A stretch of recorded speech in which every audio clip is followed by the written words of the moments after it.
Recently, Trump wanted to buy Greenland. But if Greenland is part of the ice wall, what is really happening here? I think it has something to do with the Space Force. Let's listen to Stephen Quast. Why do we need a Space Force? Because it's an economic competition for the values of the future. When do we need it? Now. What does it need to do? It doesn't have to have war-fighting capability. It has to be able to defend the economy of space. A Coast Guard, a merchant marine for space. A Coast Guard, Stephen? Is that to keep us in? I think this whole flat Earth, crater Earth, is giving them the creeps. But what exactly is space, Stephen? Let's say we're in Miami, and we're looking out over the wide open ocean. That ocean is deep space. So space is water. A spaceship is a boat. The orbit around the Earth is the shoreline where the waves are crashing. The orbit around the Earth is the shoreline where the waves are crashing. Wait a minute, Stephen. I have a map here of our crater and I have put some water into it. Can you repeat it? The orbit around the Earth is the shoreline where the waves are crashing. So the orbit where the waves are crashing is the ice wall. The orbit around the Earth is the shoreline where the waves are crashing. The deep water is space. And there is a continent out there, 3 times the size of Africa. But strangely enough, there is left in the world today an area as big as the United States that's never been seen by a human being. Hey, wait a minute, Stephen. Is it the size of America or 3 times Africa? That's the moon. And nobody lives there. Are you sure, Stephen? Because I saw a movie once. Never mind. It's only 3 days away. It has massive amounts of everything that Mother Earth has. Mother Earth? To include water.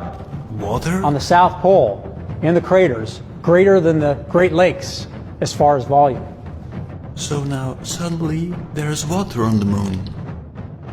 So my conclusion is, if you know what Stephen is talking about, he is actually telling you the truth. But okay, enough time wasted on the parasites. Let's go back to the labyrinth. So what I'm looking for today is the center of our crater. Yes, the center was Jerusalem, but that is from a geographical, political standpoint. Many battles were fought by Christians and Muslims, by Caesars and popes, to conquer the tactical center of the world. But today I'm exploring the magnetic center of our crater, Mount Meru. For people who know my work, they know that the map of Antarctica is exactly half of our crater. And in the center of Antarctica is the point we're looking for, Mount Meru. So when you take the map of Antarctica and you zoom in the center, you see no more details.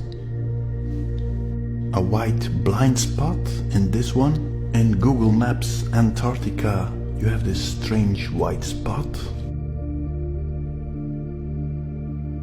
Look at the Disney World map. You have Jerusalem, and below it you have the circle with the cross.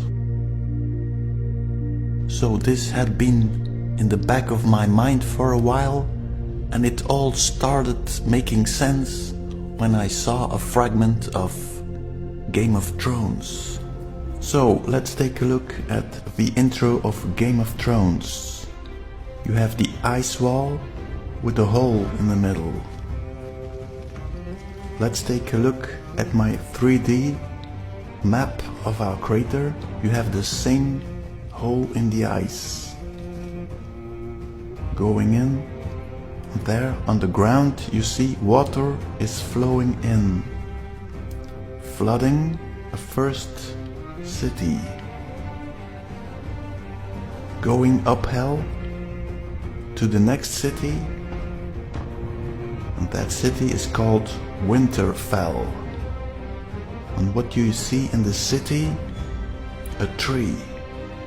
So what is happening here? Let's take the Hereford map.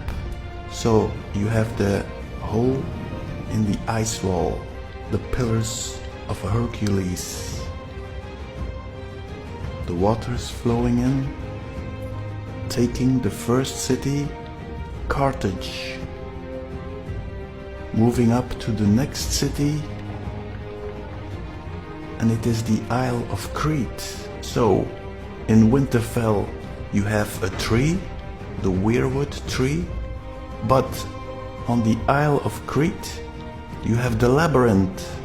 So, what is the connection between the labyrinth of Crete and the tree of Winterfell? That is the secret of the labyrinth.